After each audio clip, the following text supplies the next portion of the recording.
Entonces, finalmente la modelación del deterioro consiste en poder establecer estas curvas Markov, ¿sí? Que son las que asignamos cuando estamos haciendo la modelación a cada una de las rótulas, ¿sí? Entonces, ellas tienen un comportamiento que lo vamos a ver ahorita así rápidamente. La primera parte, un comportamiento lineal que corresponde, bueno, ahorita no quiero adelantar, pero vamos a ir mencionando. Básicamente, para la construcción de esta curva Markov, las normas lo que nos dan son los parámetros para su construcción, ¿sí?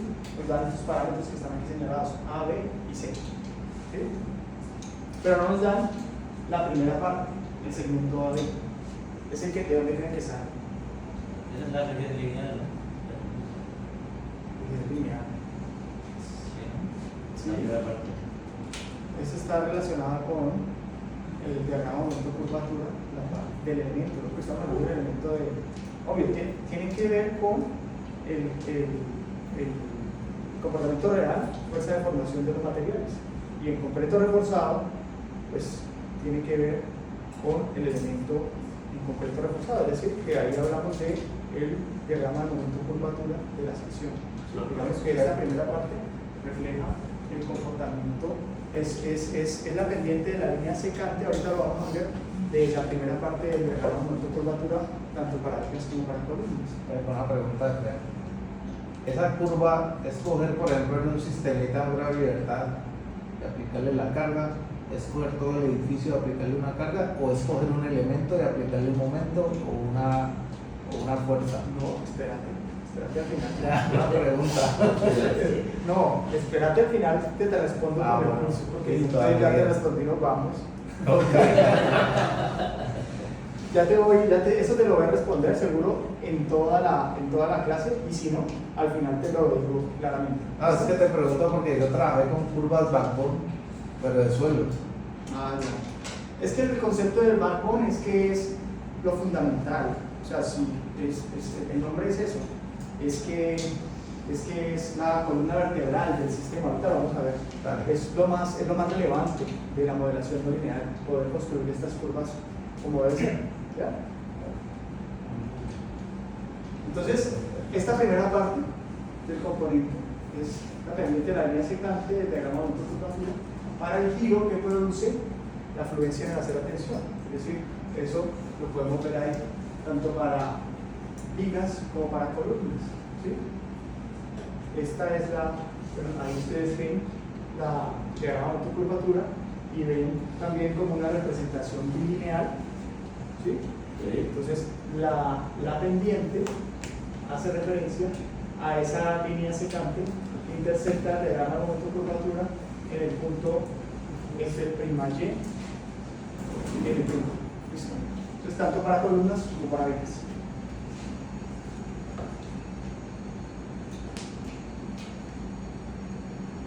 El punto B, pues, lo que hablamos ahora, nos representa el inicio del daño estructural. Se considera como el punto de fluencia efectivo. ¿Ya? No es el punto de fluencia real, sino que es un punto de fluencia efectivo porque sale de la bilinealización de esas digamos, de esos diagramas de momento-curvatura. Este segmento BC se puede estimar con una tendencia entre 0 y el 10% de la rigidez efectiva inicial o cualquier otro valor obtenido por evidencia experimental. ¿Sí? Realmente, lo importante es que cuando se construyen estas curvas backbone, la constante de fluencia no puede ser en ningún caso mayor a la máxima constante, que en este caso vamos a ver que pues, va a ser esta constante acá arriba. ¿Sí? Es decir, que siempre deben tener en este caso ese comportamiento.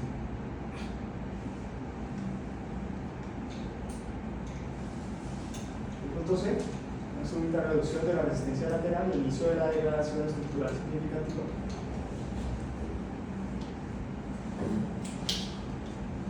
Esta ligera pendiente que se da acá, digamos que en el ASI 4123,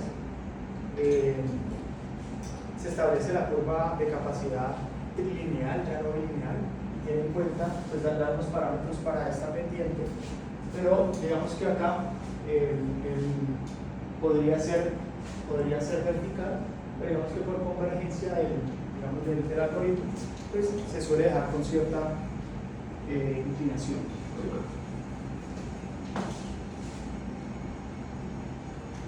Finalmente, pues esta es la respuesta reducida residual del componente.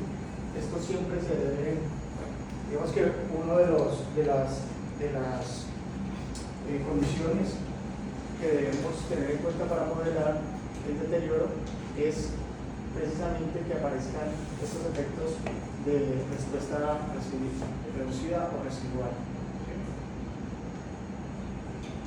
Y finalmente el punto F, cuando se produce la pérdida de la resistencia final. Entonces, para la norma debemos clasificar cada uno de estos componentes como controlado por deformación, ¿sí? Como controlado por deformación o controlado por fuerza, ¿sí? Por resistencia. Entonces,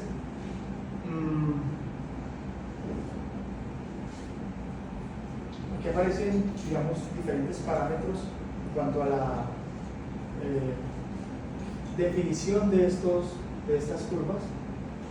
Para cada elemento estructural vamos a ver más adelante que aparece una relación respecto a la carga axial que tenga el elemento, a la conformación de los estribos, si tiene ganchos, la cortante de plastificación versus la cortante nominal. O sea, aparecen una cantidad de parámetros que se deben considerar para construir cada una de las articulaciones. ¿Ya?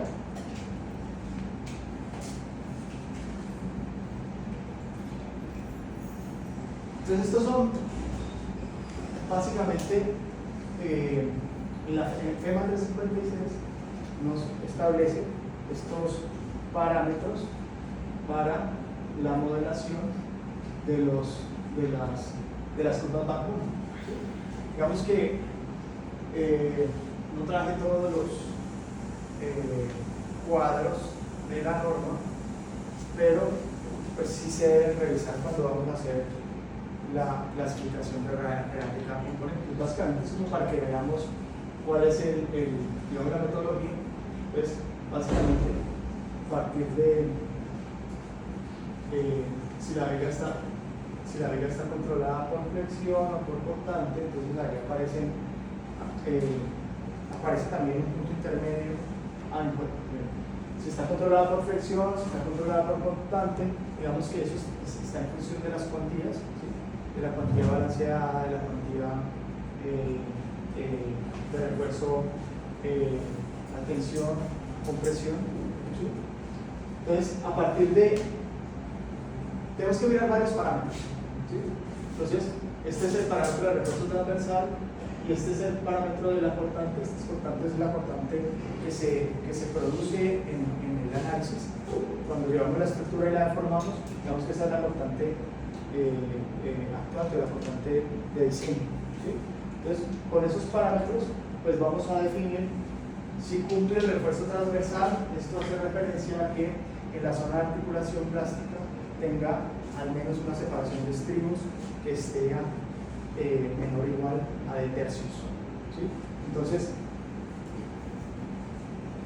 pues nosotros trabajamos con de cuartos. Entonces, para las zonas de confinamiento, ha sido una estructura que ha sido bien diseñada y bien construida, pues finalmente, más que eso, porque es bien diseñada, están todas en la curaduría. Sí, yo. Entonces, pues aquí clasificamos si cumple o no cumple y vamos a tener los parámetros de construcción de esas curvas. Desaparece, ese es el procedimiento, ¿sí? Tanto para vigas como para columnas. Entonces acá ya aparece la relación de carga axial, ¿sí?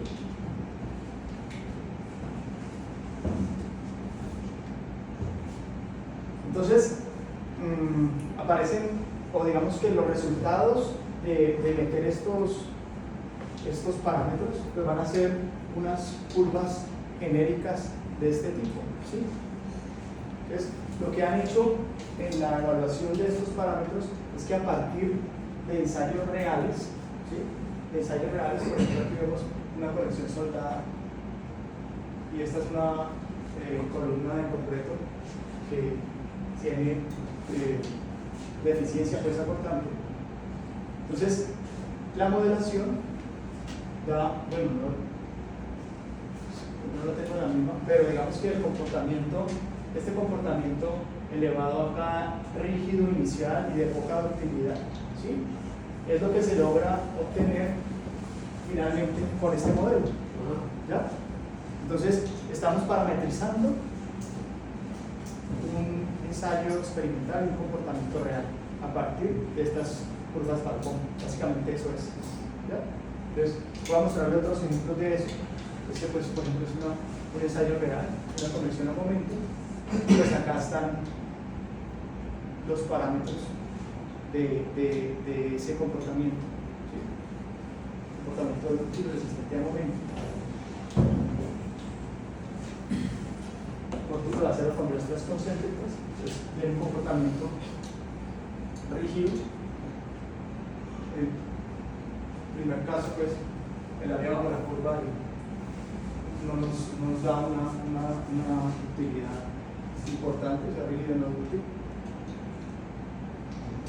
Este mampostería las traigo acá porque nosotros tenemos la obligación de la modelación considerar los elementos primarios y secundarios, ¿sí?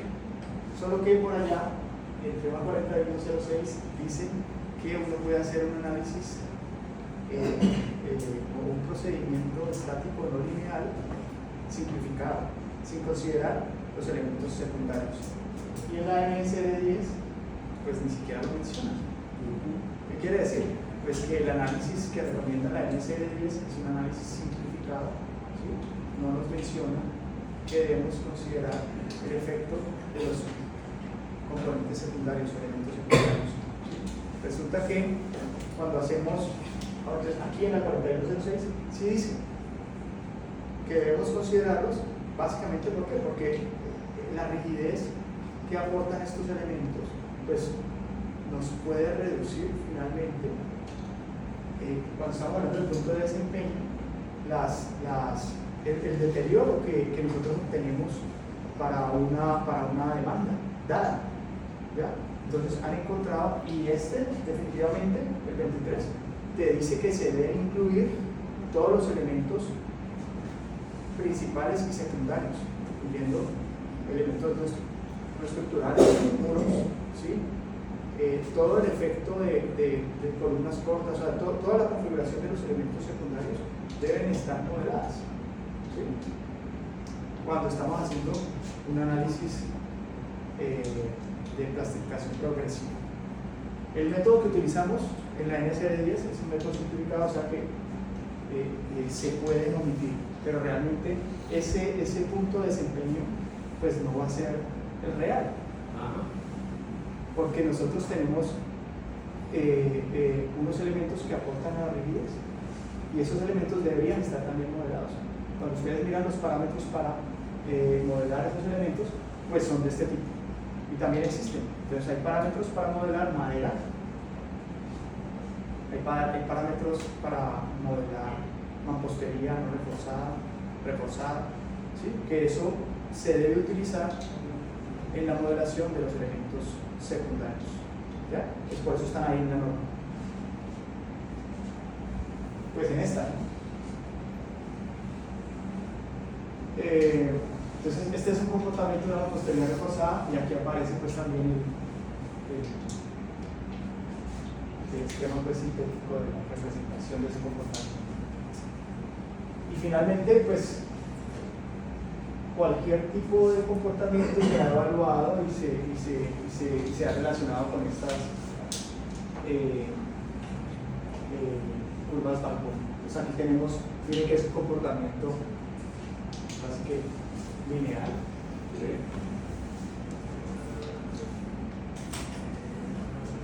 Antes de hablar de los criterios de aceptación, les voy a hacer un salto. Voy a dejar eso al final. Parece que lo debí dejar al final.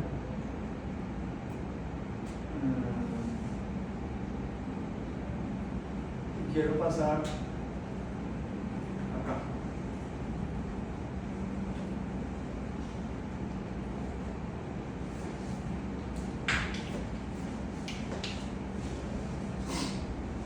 Entonces, ¿qué debemos hacer para hacer este análisis de clasificación progresiva?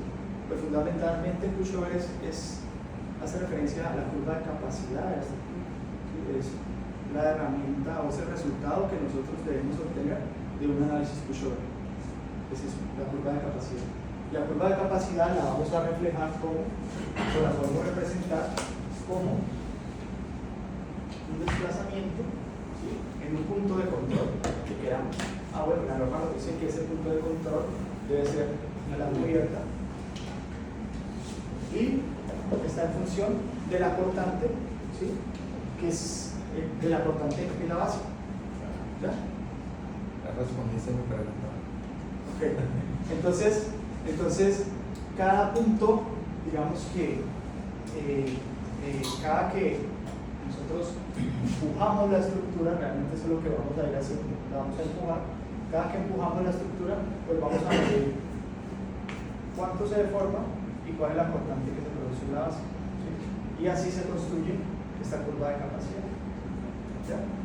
Entonces, el resultado de hacer el análisis pushover es básicamente obtener la curva de capacidad y a partir de esa curva de capacidad, pues vamos a utilizar los procedimientos de análisis estático no lineal para determinar el punto de desempeño y finalmente el desempeño de cada uno de los componentes. ¿Ya?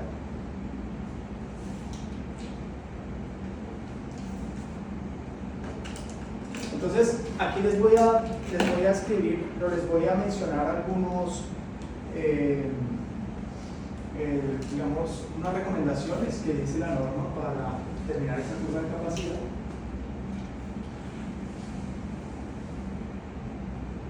Ya lo mencioné, que debe se debe medir el punto de control ubicado en el centro de masa del nivel más alto de la estructura.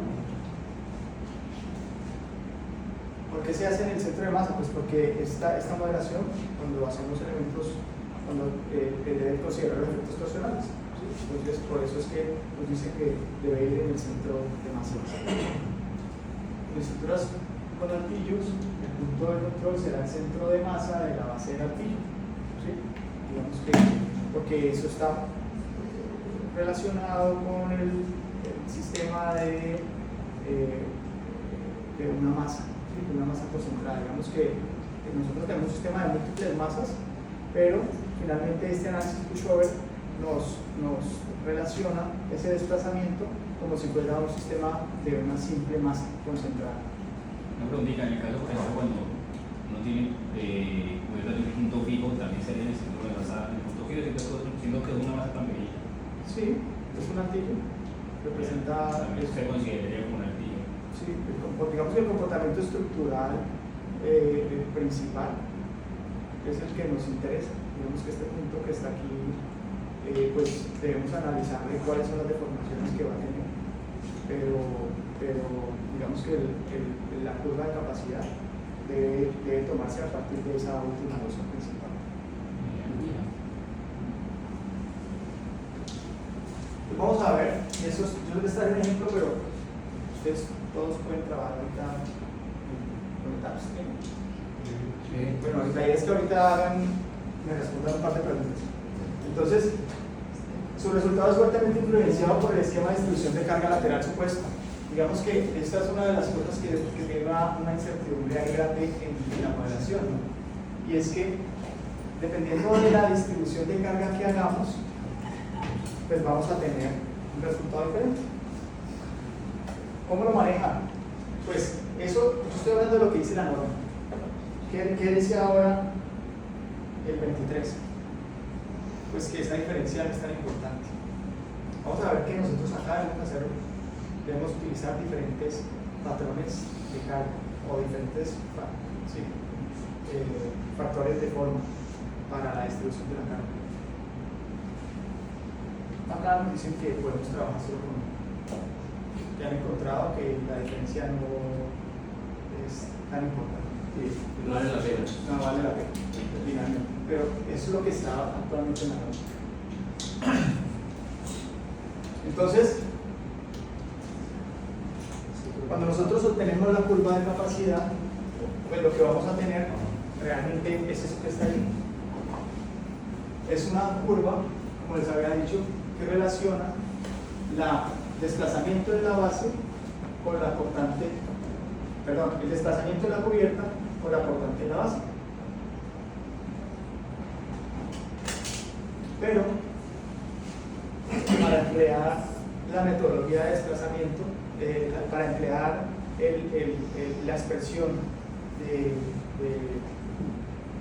desplazamiento objetivo o punto de desempeño, pues debemos construir la curva bilineal la curva bilineal de esa curva de capacidad. O sea, la curva de capacidad idealizada o lineal. ¿Cómo construimos esa curva? Pues esa curva se construye, es una línea secante. Vamos a ver, tenemos la curva de capacidad, es una línea secante, ¿sí? Al 60% de la constante de plastificación, pero esta constante de plastificación no la conocemos. Que nosotros tenemos esto, vamos a hacer el proceso aquí.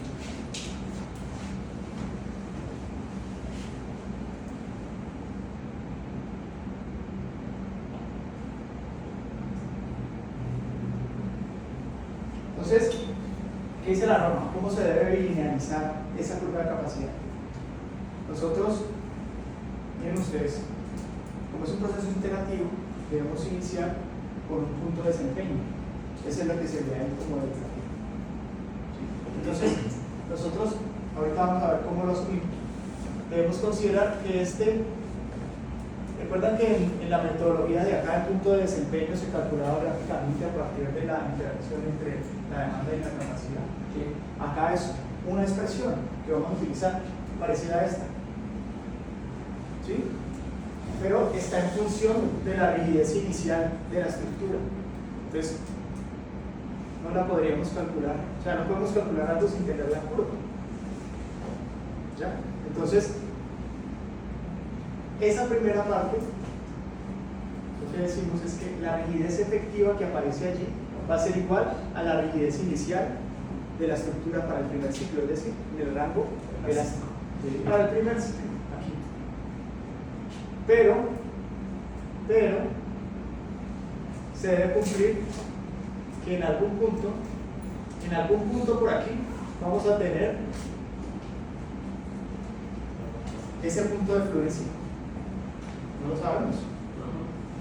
Entonces, hay dos puntos que son obligatorios para construir la curva lineal. Uno, ese 60%, y dos, el punto de desempeño. ¿Ya? Entonces, asumimos esta línea a partir de la pendiente, digamos, digámoslo así.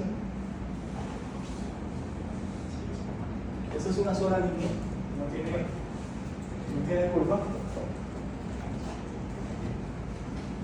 Es una sola línea. ¿Listo? Entonces, la bilinealización consiste en que, lo que les había mencionado acá, es similar. Este punto de aquí de fluencia, la constante de fluencia la vamos a obtener. No, el 60% no lo toqué. Gracias.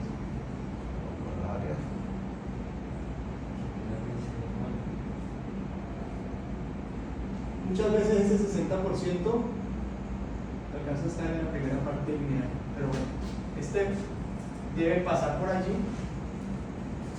y estas son áreas, es decir, gráficamente podemos decir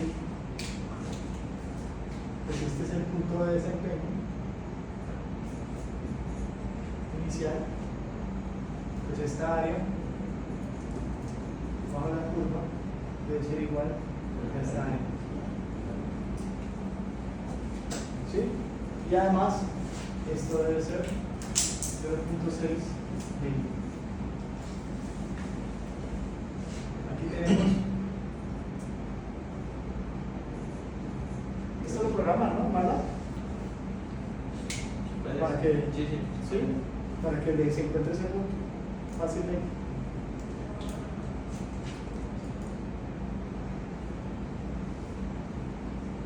¿Ya? Eso es. Entonces, así, esta área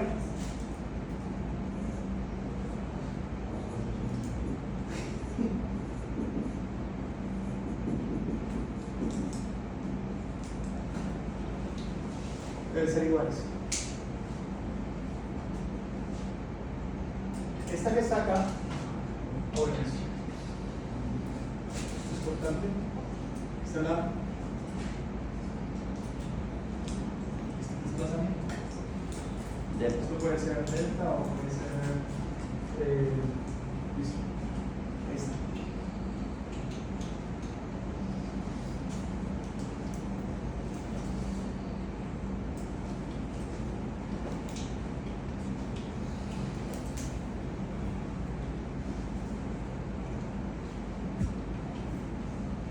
Entonces miren ustedes que el desplazamiento objetivo,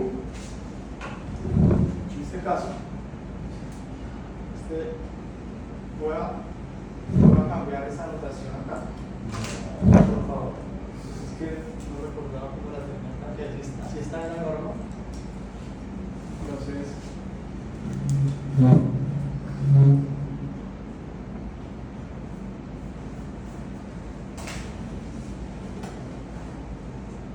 es lo mismo. Sí. Realmente que me faltaba, claro, porque esto es una función de, estos son porcentajes de este es el sumante, porcentaje de esto es una aceleración espectral. Entonces, para que esto me dé realmente un desplazamiento, tiene que estar multiplicado por la gravedad. ¿Sí? Al cuadrado. Ok. Entonces, veamos, sigamos.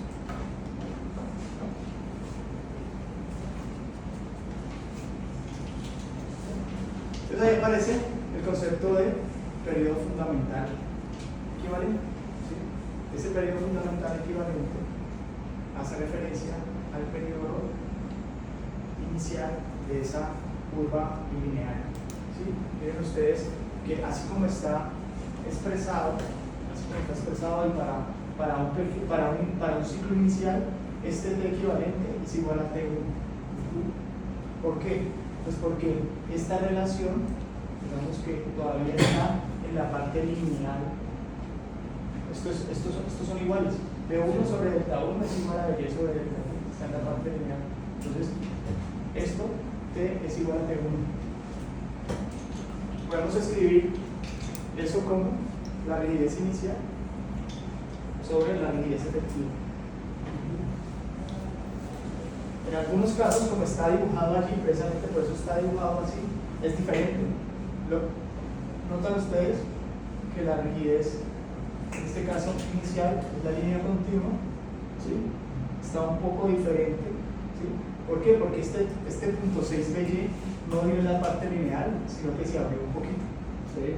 Entonces, por eso cambia la pendiente de esa rigidez efectiva. ¿Ya? Entonces, en algunos casos puede pasar eso. ¿Sí? Es casi uno. Es casi uno, exactamente. Casi uno. Y con este periodo efectivo es que calculamos el S sumado. ¿Ya?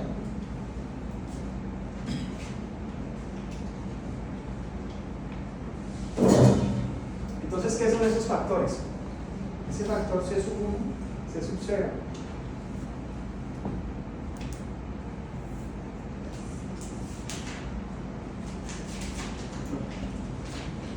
Esto que básicamente lo que correlaciona es el desplazamiento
digamos que lo que nosotros hacemos allí, o ese factor de participación, lo que tiene en cuenta es,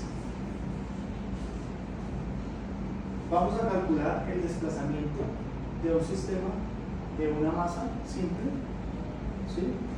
Y luego, necesariamente a partir de un sistema de masa simple, vamos a calcular el desplazamiento real en la cubierta. Entonces, para hacer eso,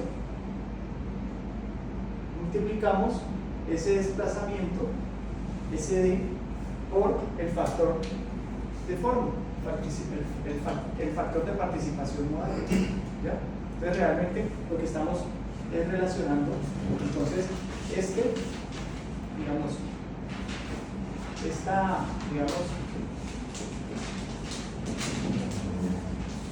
va a ser igual al factor special factor, voy a colocarlo así.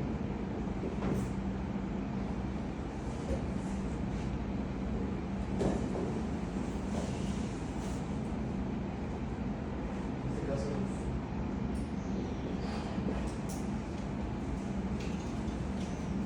entonces, para calcular este desplazamiento, pues vamos a utilizar el factor de participación modal, ¿sí?, normalizado por el desplazamiento de la cubierta. ¿Ya?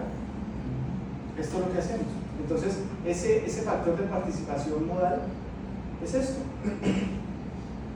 Pues, nos relaciona el desplazamiento de una estructura real con un modelo de una masa simple. De un grado de libertad. De un grado de libertad, sí, exactamente. Entonces, aquí hay algo que, cuando ustedes revisen la norma, pues esto yo me lo agregué. Es bueno que teniendo relación con el presidente de la AES, Hay que agregártelo. nos ayude, porque si ustedes miran, esto solo, o sea, aquí está normalizado respecto al desplazamiento, pero esto da valores grandísimos si ustedes lo dejan sin normalizar. La norma dice que ese desplazamiento se debe calcular normalizado respecto a la cubierta, lo dice, pero en la fórmula no lo escribió. ¿Sí? Entonces, pues ustedes van a ver diferente este factor como está escrito en la norma, porque ahí tiene una norma. ¿Ya? Y es que ese factor debe ser normalizado respecto al desplazamiento de la cubierta.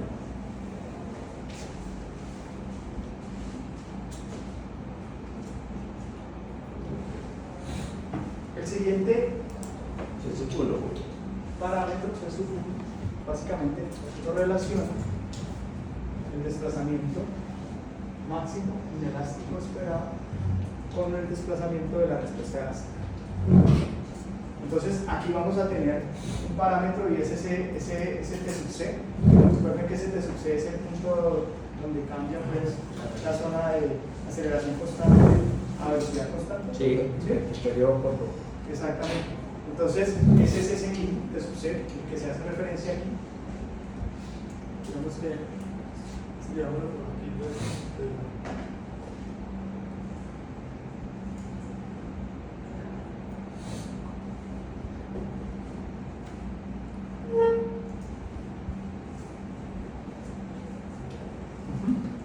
es ese, actualmente en la norma, pues es esa expresión.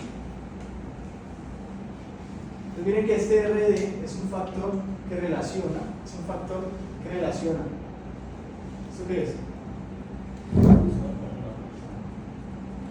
¿Qué es el SSUA? La cortante basal elástica. Exactamente. Entonces, este RD relaciona la cortante en la base elástica con la cortante de fluencia de este sistema lineal.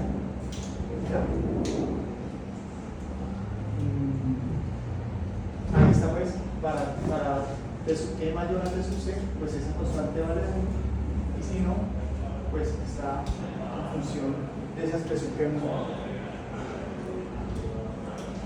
Pues yo tengo una pregunta atenta que me va a permitir que yo le comparta